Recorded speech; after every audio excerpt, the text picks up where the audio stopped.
കുട്ടാപ്പിയായ തക്കാളീനെയും ചക്കര കുട്ടിയായ സവോളേനെയും എടുത്ത് കുനുകുനെ അരിഞ്ഞ് ചീനച്ചട്ടിയിലിട്ട് നന്നായിട്ട് വഴറ്റാം. ഒന്ന് വഴണ്ട് വരുമ്പോൾ അതിലേക്ക് മുളക് പൊടി, മല്ലിപ്പൊടി, കുരുമുളക് ഇത്രയും ആഡ് ചെയ്ത് കൊടുക്കുക. പാകത്തിന് ഉപ്പ് ആഡ് ചെയ്യാൻ മറക്കണ്ട കേട്ടോ. എന്നിട്ട് നന്നായിട്ട് മിക്സ് ചെയ്തെടുക്കുക. കുറേ നേരം കഴിയുമ്പോഴേ ഇത് നന്നായിട്ട് വഴണ്ട് വരും. എക്സ്ട്രാ വെള്ളം ഒന്നും ആഡ് ചെയ്യേണ്ട ആവശ്യമില്ല. തക്കാളിയുടെ വെള്ളം കൊണ്ട് തന്നെ അത് കറക്റ്റ് പരുവായി കിട്ടിക്കോളും. പിന്നെ നിങ്ങൾക്ക് പേടിയാണെങ്കിൽ ഇച്ചിരി വെള്ളം ഒഴിച്ചോളൂ കേട്ടോ, അടി പിടിക്കുന്ന പേടിയുണ്ടെങ്കിൽ. ഇത് നന്നായിട്ട് മസാല റെഡി ആകുമ്പോൾ വേവിച്ച് വെച്ച വെള്ളക്കടല അതിലേക്കിട്ട് നന്നായിട്ട് ഇളക്കിയെടുത്താൽ മതി. അപ്പോൾ ഇത് അടിപൊളിയായി. ഇത് ചപ്പാത്തിക്കും പൂരിക്കും എടുക്കുക.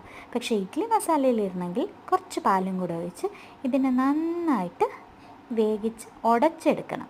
എന്നിട്ട് വേണം ഇഡ്ഡലി മസാല ഉണ്ടാക്കാനായിട്ട്. ഇഡ്ഡലിയുടെ റെസിപ്പി ഞാൻ ഷെയർ ചെയ്തിട്ടുണ്ട്, കാണണേ.